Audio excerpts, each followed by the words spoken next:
everything about this situation is lame as like, I do not it. No, you can't, no. I had to apologize to God because I'm just like, God, I feel like it's my fault. And I'm sorry because I know what to do.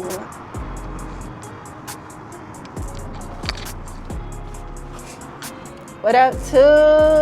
What up, what up, what up, what up? Long time no see, Bookie.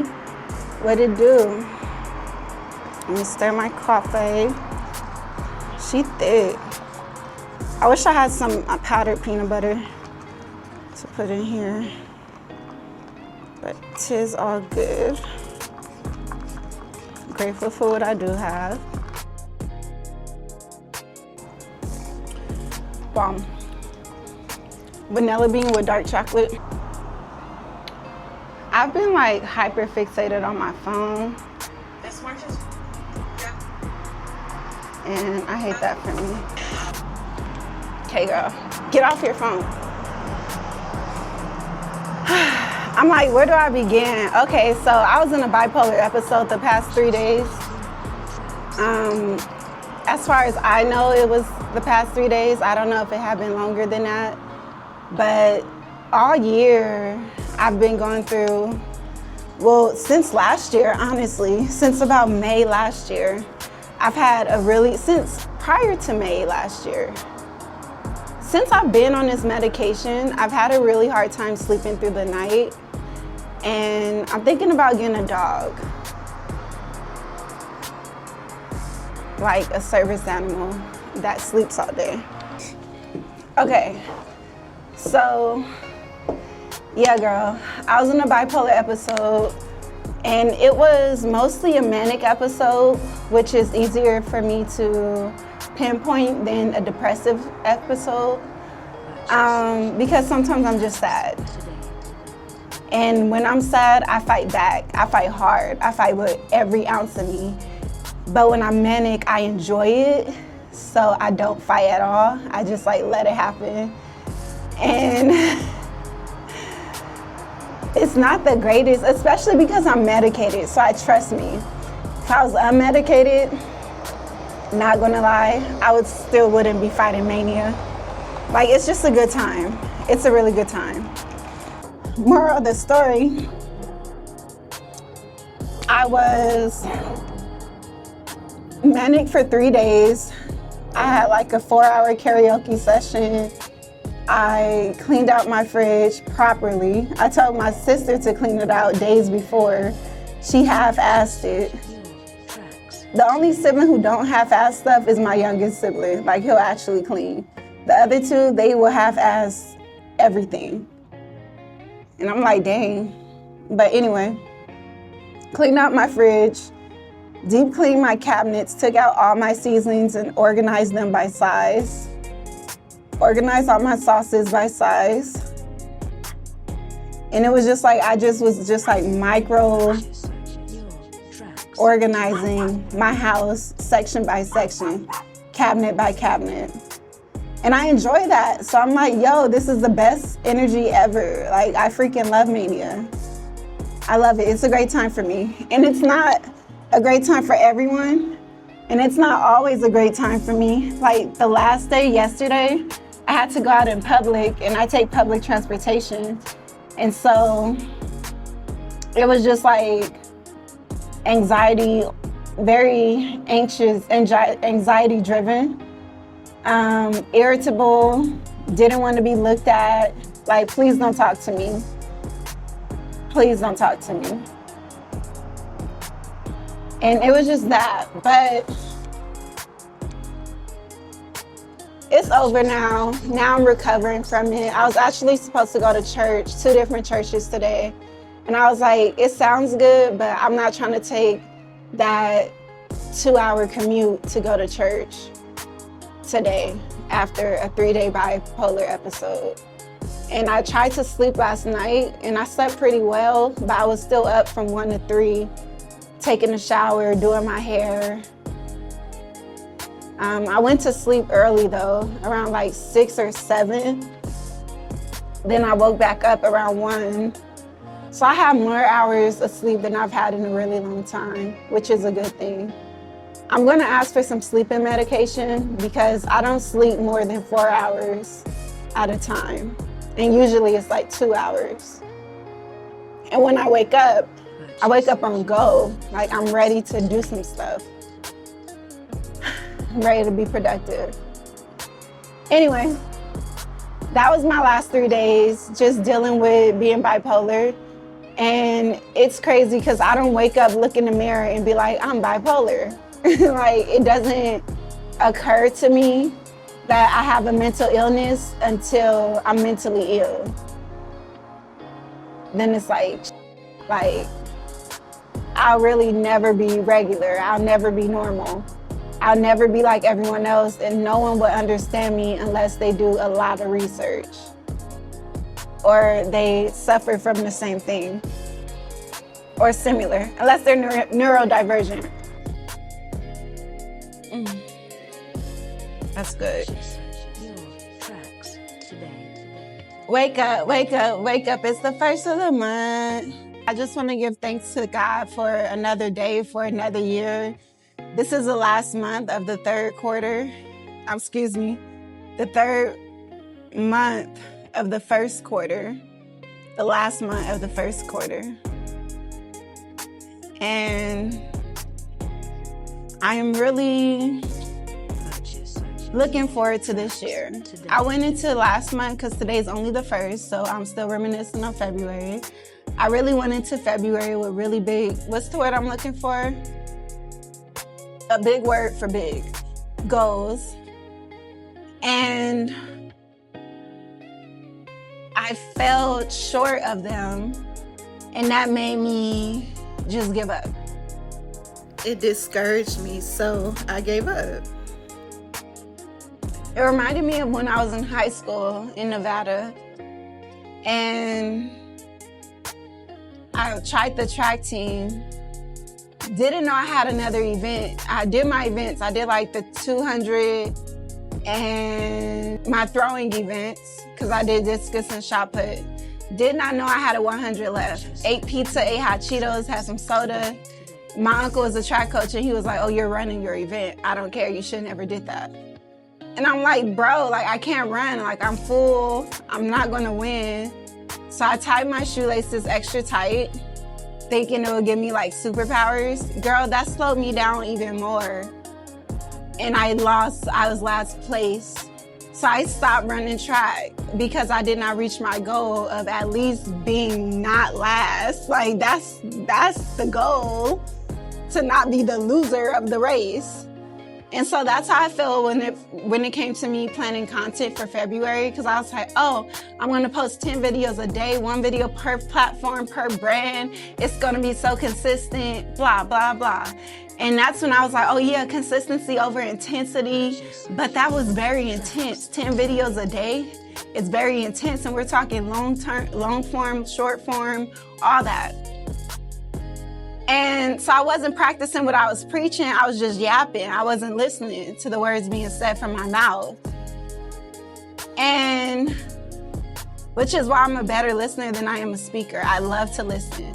But when I speak, I try to be intentional with my words so that I say what I mean and I mean what I say. I'm not just yapping. Long story short, I learned that the word consistency means showing up. Period. It does not mean showing up at 100%, showing up at the same rate, the same level every single time. It just means showing up on a consistent basis. That is consistent. Whether I go to the gym for 2 hours or I do 6 push-ups, that was all I could do when I was manic. 6 push-ups. I was out of breath, girl. I blame the mania. Because ain't no way I could only do 6 push-ups now. Like, girl, come on now. Don't play with her. I ain't never failed a PT test, ever. Not a single section, category, subcategory, none of that. Always been on point, always been fit my whole life, been fit. Like, girl, 6 push-ups, I better get it together. But I say that to say, either way, it's still showing up, so that's still consistent. I may not have the time, I may not have the energy, I may not have the discipline to show up to the gym every single day for 2 hours, for 1 hour, for 30 minutes. But as long as I'm doing something towards the goal, that is consistency. I was doing the math, and at first I was like, this is the first episode I've had in over a year. But I didn't have an episode the year prior to that because I was hospitalized the whole year from May to October. So I guess from April 2024, that was my last episode. And it was a depressive one. It wasn't manic. My last manic episode was like 2023, I believe. I don't know what the hell happened when I lived in Louisiana. I just know I woke up in the hospital one day. I don't know whether I was manic or depressed. But prior to that, I was in Washington. I've been to like 6 psych wards in my life, 3 different states. I've been to a psych ward in Washington where I resided for years. I've been to a psych ward in Louisiana where I lived for like a summer or close to a year, I guess. I've been to a psych ward in Atlanta where I had just moved there. Moved there in April, I was in a psych ward in May. You would have swear I traveled to A just to go to the psych ward. Like, it was wild. But I have no shame in it because it's all a part of my testimony. I gained a lot of wisdom. I gained a lot of skills, and now I have the ability and the capabilities to take care of myself. So I gained the knowledge and the skill to take care of the sun is covered by the clouds. To take care of myself so that now all I gotta do is be like Nike and just do it. And that's where I haven't been showing up for myself. So like I wrote a post and I apologized to God on Instagram. And I was just like, I'm sorry, because I feel like every bipolar episode is self-inflicted for me personally. All of my episodes have been self-inflicted. Either I had stopped taking my meds or I had stopped sleeping for about a month, like sleeping less than 5 hours a night and just on go. Like all I have to do is just take care of myself. And it sounds good. It do sound good. But in reality, like when your mind is like hyper fixated on productivity and it's only 24 hours in a day, and then during the day, you don't have the discipline to do what you gotta do. So once nighttime comes, you now have the energy to go be motivated since you couldn't find the discipline. And now you're like, okay, I'm gonna just stay up all night so I can get this shit done. And it's like, girl, you gotta sleep at some point. You don't sleep during the day. You're not sleeping at night. Like, I know you in your 20s, but that don't mean that it's healthy. Like, just because you don't feel it in your body is what I mean by me being in my 20s, because I'm 29. It's my last year in my 20s. Does not mean that it's healthy. Just because I could go to the gym does not mean that I should. I should probably go get that 8 hours of rest first so I could get them gains. Because you're not trying to repeat all that thing. Yeah. I had to apologize to God because I'm just like, God, I feel like it's my fault. And I'm sorry because I know what to do. I know how to take care of myself. I know the tools. I know who to call. I know the hotlines. I know. Just know that I know. You ain't that you say you is. I know. But yeah, so I just gotta do it. And I was on TikTok and I was like hyper fixated on bipolar TikTok. And they were saying how, what was I finna say? Because I was on TikTok for a minute on bipolar TikTok, learning a lot. So I don't know what I was finna say, but it's a lot to learn. I feel like people who love me ought not to just study me because I'm hard to read, but like look into my diagnosis. Like I know we all got something, but I know what my something is. So we can actually get to know me on a deeper level if you want to love me. If not, you. What? Why would I care? I feel like when you love somebody, you study them, and I'm learning how to do so. But they have to allow you access to their life for you to study them. Purchase your tracks today. All right, this is Take Care of You, Ray Rent. I think that's all I gotta say. It's been about 20 minutes. I just want to talk about my episode, and I guess I'll change the topic for self-love story.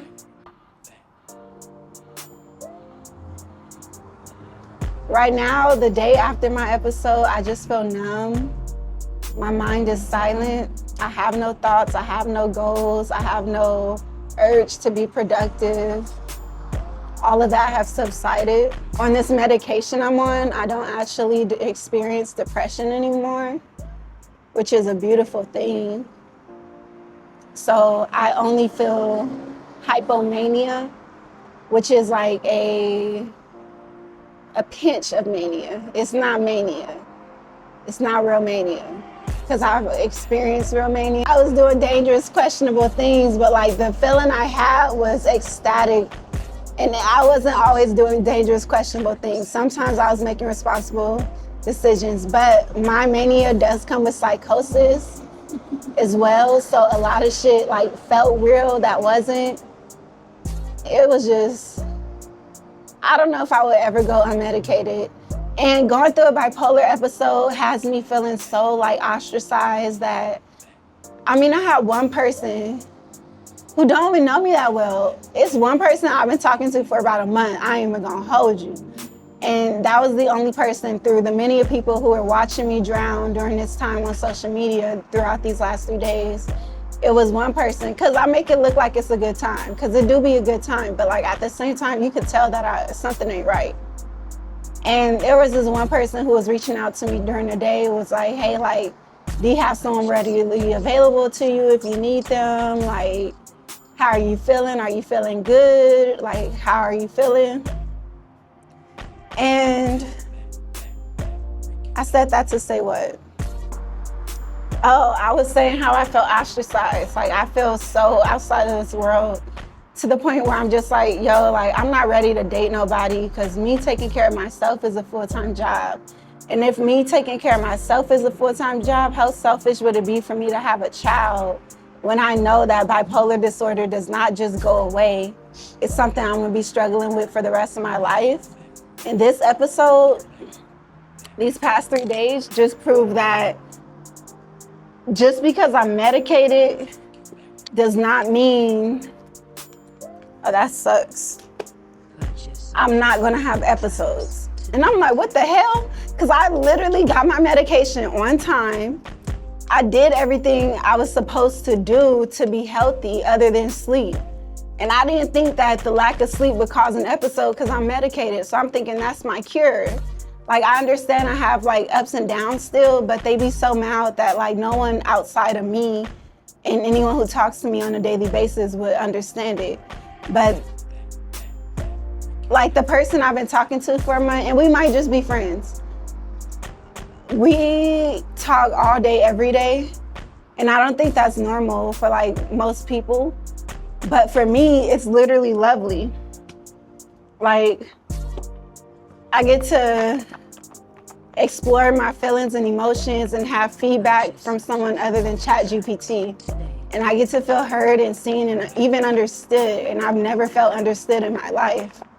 So I don't know how I feel understood by someone who only knows a little bit about bipolar disorder. But my name is not bipolar disorder. My name is Regine Marie Robinson. It's a lot more to me than just being bipolar. So I feel understood in a lot of different aspects other than just me being bipolar. But I say that to say, like,